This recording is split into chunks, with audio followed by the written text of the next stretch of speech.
Congratulations to the Union Dutchmen, the first ever Frozen Four appearance in the East Regional Championship. Joining Coach Rick Bennett are Troy Grossi, Jeremy Welch, and Josh Jules. We're going to open up with a statement from Rick Bennett, and then questions will be directed to the two candidates.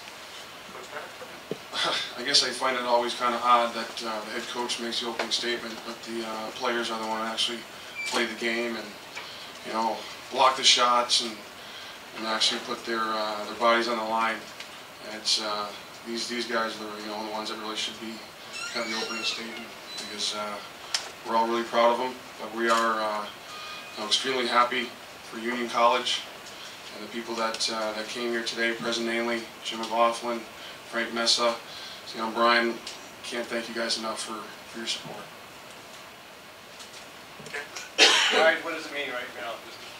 You came here last year, didn't get, you lost the opener, and then 1 year later you're going to the Frozen Four. What does it mean? Start with me, Josh.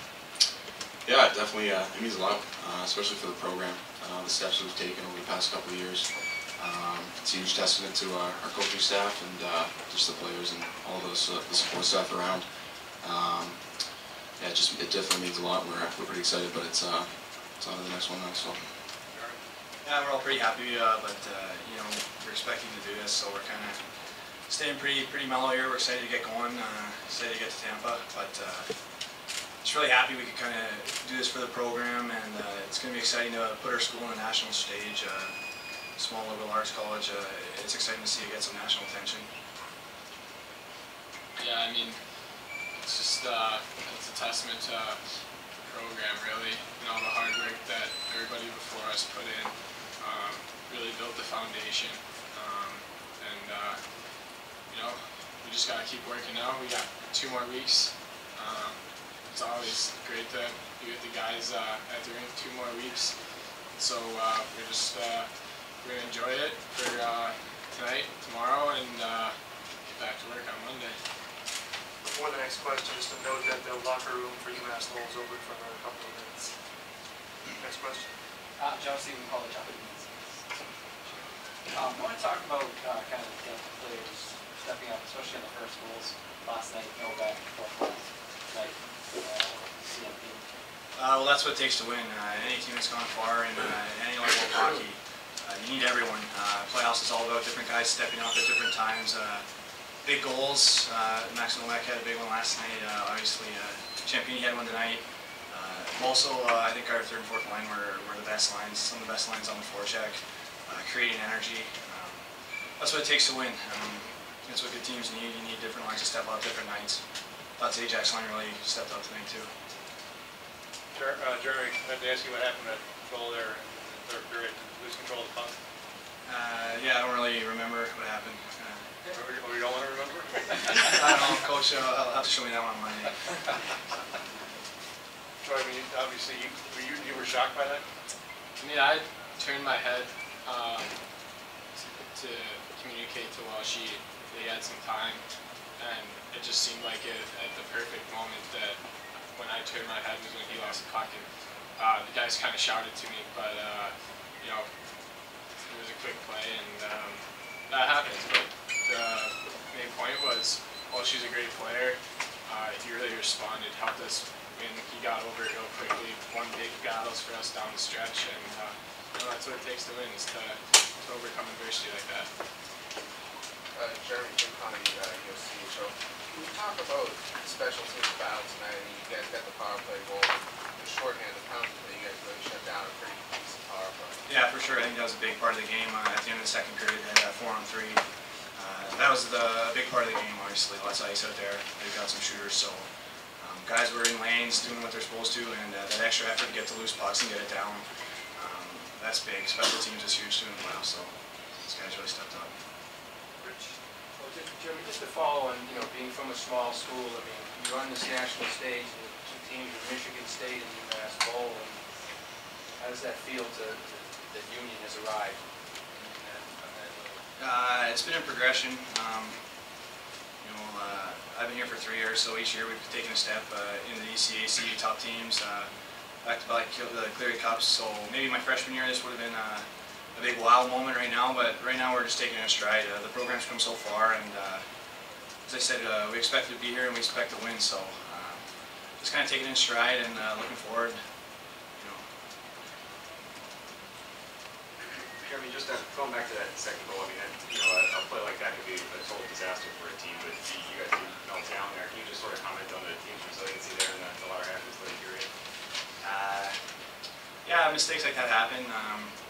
Felt we were playing well enough. Just like last night, there's really never any panic in the team. I don't think we felt like we were going to lose that game at any moment. Just a little adversity, wipe it. We had a good shift to follow up by Max Novak's ankle, like they were in there grinding. So just wash it, can't do anything about it, and maybe work a little harder to make up for it, I guess.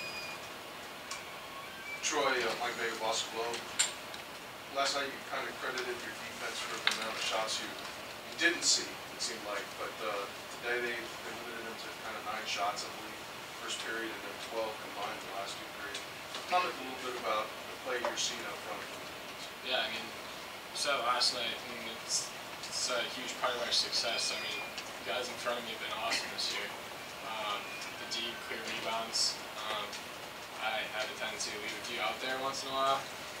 Obviously, try to control as many as possible. But when I do let up a rebound like that, the D's right there, clear it away. They do a great job of letting me see the puck, and our forwards do a great job on the back check and blocking shots from the point. So, I mean, they did a great job last night. They did a great job tonight too. So, all the credit in the world goes out to those guys. Who was the defenseman that cleared that shot away? We could get to see the replay on that. The one that was reviewed and called. In the first period? Yes. That play, yeah, I think Ghost, I just kind of lunged back, and Ghost and I kind of both got a stick on it, and luckily didn't go in, but Ghost obviously did a great job getting back and supporting me, and that's what it takes to win is good, strong defensive plays like that. I'm sorry, I didn't see. Who was that? Shane got this beer. Long in. Thank you. Troy, I know you probably heard the fans chanting Hobie Baker towards you. Do you think you played yourself after this tournament? You played yourself into the Hobie Baker hat-trick equation? I'm not worried about it whatsoever. If it happens, it happens. But we're focused on our team goals. That's really all I have to say about that. College hockey, just for any of the players, just looking at your fan section, what's it like to have been around with you guys and just the support of the school in general for hockey? Yeah, it obviously means a lot. They've been great all year, and just to see them go support us, I mean, it's 3 hours away, and that just shows the pride that they take in our school, and it's great to have them supporting us, and we feed off it, so yeah, we appreciate the support from them.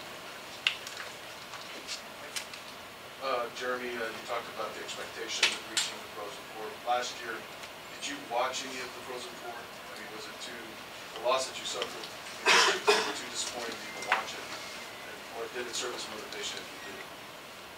I think we watched a bit of the Michigan game. Just kind of turned on. I was there. Duluth was still going. I think it hurt a little more when Duluth won initially because we were that close with them. But a week later, 2 weeks later, over the summer, you look back and you think played the national champs last year to a pretty tight game. We had our chance, we didn't score.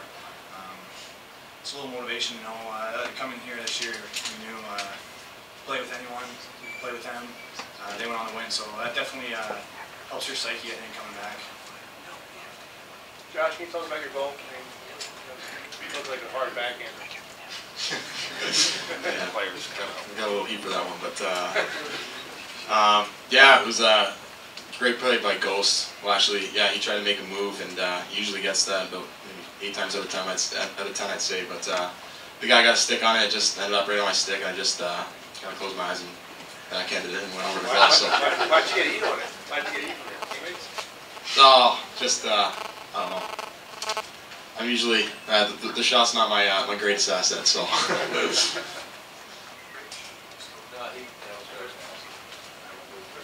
Troy, talk about that mistake you made in the 30-minute of the game.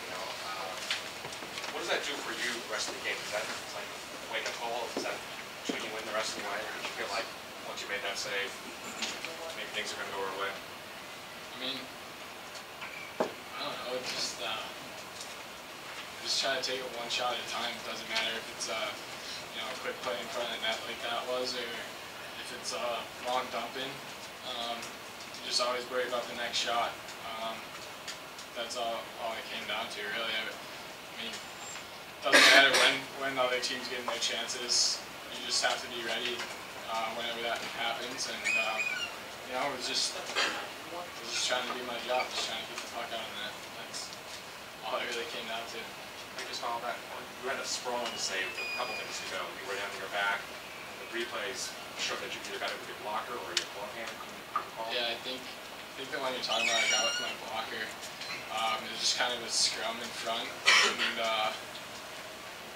I can't really remember other than I just tossed my blocker up there and thankfully got a piece of it. But you know, all it comes down to is battling to keep the puck out of the net, and that's really what the last 10 minutes of the game was for me. I mean, everything kind of went out the window except focus on keeping that puck out of the net, and luckily the guys in front of me did a great job letting me see pucks, and that's pretty much it. Marissa Jackson, and then Jeremy, now having these 2 wins and looking back, how big was last year in getting here and kind of understanding what it was? How big was that in you guys being able to keep your composure in these 2? Yeah, I guess we can say it now. It was huge. Last year when we came here, we did a big selection show at the non-memorial on campus, and everyone on campus was patting our backs, and you know, the morale on the teams, we kind of felt like we'd already accomplished something, being the first union team to be in the NCAA tournament. This year was a completely different mindset. You can't really, you know, impact that. It's just kind of an organic growth that you have as a team. We have a mature team, so being here last year, it was great, but coming here this year, we came, if we didn't win 2 games this weekend, it was going to be a huge disappointment. Last year, I think we were happy to be here, and I think that shows. So on that point, for Tampa, you have to tell yourself the same thing, not to get to that mentality. You know what I'm saying? Yeah. As I said, we have a mature team, and the boys and the panic threshold we have, you know, you can't really impact it through words or through speeches. It's just kind of a natural thing, a team, an identity, a personality that the team has. So guys are still calm and cool and collected. You know, going forward, we're looking to win games. Not too high on ourselves right now. We're just on the cusp of something.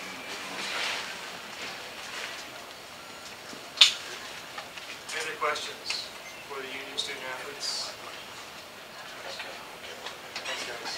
Congratulations.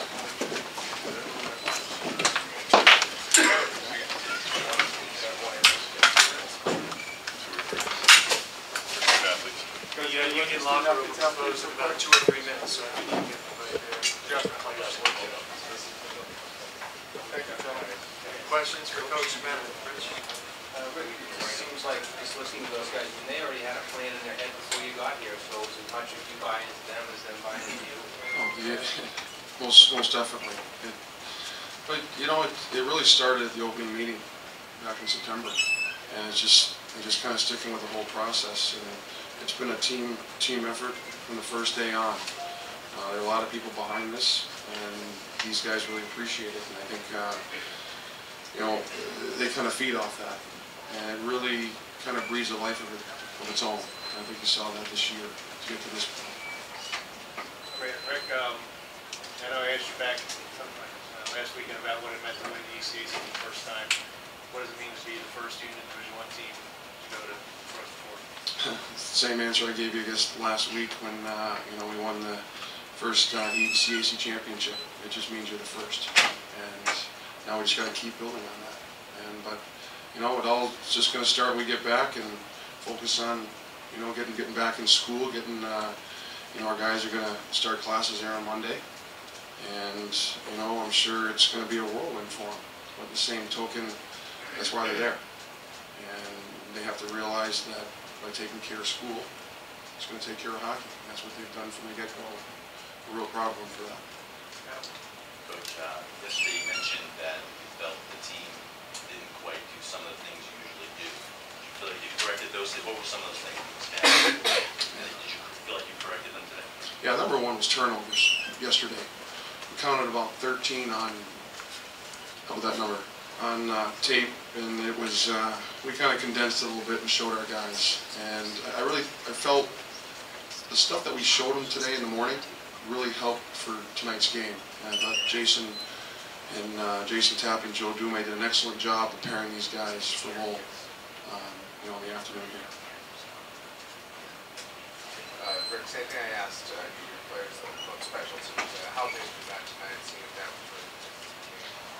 Well, thank goodness for timeouts, because we had a chance to regroup, 4 versus 3, and it was really kind of a coaching moment, because Joe kind of looked at me and I looked at Joe and said, you know what, you run the PK and it's yours to go. So I thought he did an excellent job of taking over, and he had those guys, kind of plugged in to what they were supposed to do. Rick, we're talking about turnovers. Jeremy had that obviously one there earlier. What did you guys say to him, and what did you guys do? Was this basically just just forget about it and move on? Anytime a mistake like that happens, we didn't think we were going to come here all weekend long and not face any type of adversity. And this whole year, we've just used adversity as our friend. And I thought that was, I don't know if Jeremy was just trying to make it, interesting here or what, but he's, we talk about the stick handling wizardry sometimes he tries, and, it's just one of those things. But you go down the end of the bench, we've all made mistakes, and you go down and say, just wipe it clean, reload, and we'll just worry about the next shift, because that's all you can control. You want to talk about how you guys seem to kind of trouble saying seemingly every shift they really work on? Well, a lot of it is turning it up. We felt we kind of came out a little bit sluggish, and you just have certain trigger words throughout the season. But tonight was one of those where we felt that we could just kind of turn it up more and more and more, and not, we just wanted to play our hockey. And I thought that's what the guys did tonight, and they stuck with the process, and that's what we've been preaching the whole year. Coach Matt with Fox Metro out of Albany. Talk about a possible matchup, 2 ECAC teams in the semifinals in 2 weeks with you and Cornell, if by chance they get by Ferris this week. Well, I guess that would be nice, I'll tell you that. It'd be great for our league. I don't know when the last time that's happened, so I got to brush up on my history a little bit, but because you're always worried about yourself and what the next stage is. But we're really pulling for Cornell, for that to happen for our league. Would it be dangerous to possibly face them? The team let down on preparation because you've already played them twice. Not at all. Not at all. We feel you're in the Frozen Four, so wherever you face, you face. And, if that's the hand you're dealt, and so be it. And move on. Rick, do you think Troy's played himself into the Hobie hat trick scenario after this week? Quite possibly.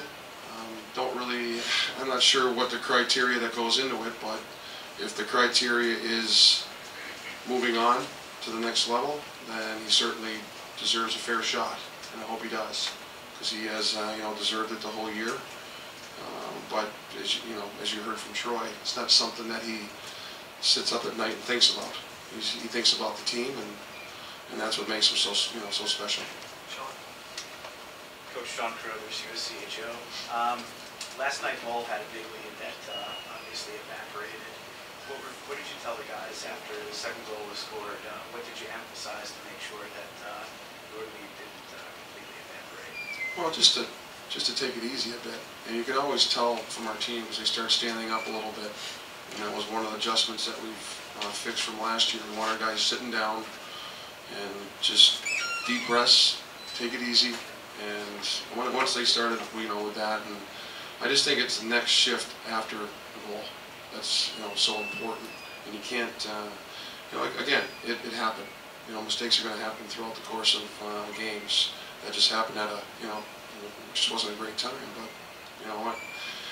The last time I checked, he was the guy who got us the second goal, so it worked out, fine. Rick, when Troy makes that save in the third minute of the game, right then and there, momentum can swing. You make the big save. What did that do for your team in that first period? What about you control the rest of the way?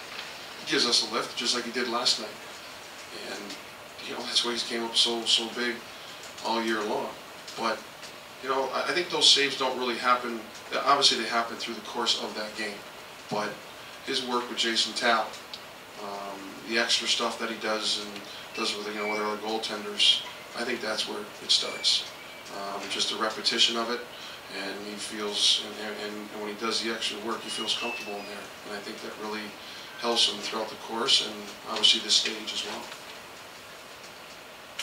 You want to talk about the shift right after the fourth line, right after the second goal, that you will, like, and how important that was going forward with the period? Yeah, I mean, they've come up big. They give us, you know, valuable minutes. Max Novak, you know, I can't say enough. Sam Coda and Cole Ikola, and you know, obviously two of the guys are freshmen on that line. And for Cole Ikola, obviously he didn't play a ton last year, but always had a great attitude. And what people, you know, obviously probably don't know is he was a two-time winner in the Royal Bank Cup for Vernon in the British Columbia Hockey League. So he brings a little swagger to that line as well. Rick, what does it mean now for the ECAC to get back to the first time in 9 years? Tremendous accomplishment. We're, you know, obviously very excited. It's an honor to play in this league. And, you know, I guess you hear a lot of talk all the time, up and down, about this league's better, that league's better. Now you just kind of put that stuff to bed. And, you know, I'm not here to sit here and say what league is this or that. All I can say is one team, hopefully two, are going to the Frozen Four. Last question for Coach Bennett. Rick, the guys are playing it pretty cool and calm here, but you're behind the scenes. Are these guys enjoying this? Are these guys, you know, embracing what's happened in this program, what you've accomplished this weekend? I guess you'd have to be in the locker room to see it. They are pretty calm, but in the same token, they have a lot to celebrate about. But they're professional. It's almost like they're professionals. But and it's not scripted. It's not something that we go over. It's just their demeanor, and that's the stuff when they were recruited that we really liked about them. It was their, you know, demeanor and the way they approached the game, and more importantly, just talking with these guys, it was just their character. Because that when we recruit, you know, our character is number one. Because that locker room is sacred, and those guys do a great job in there. Thanks, Coach. Good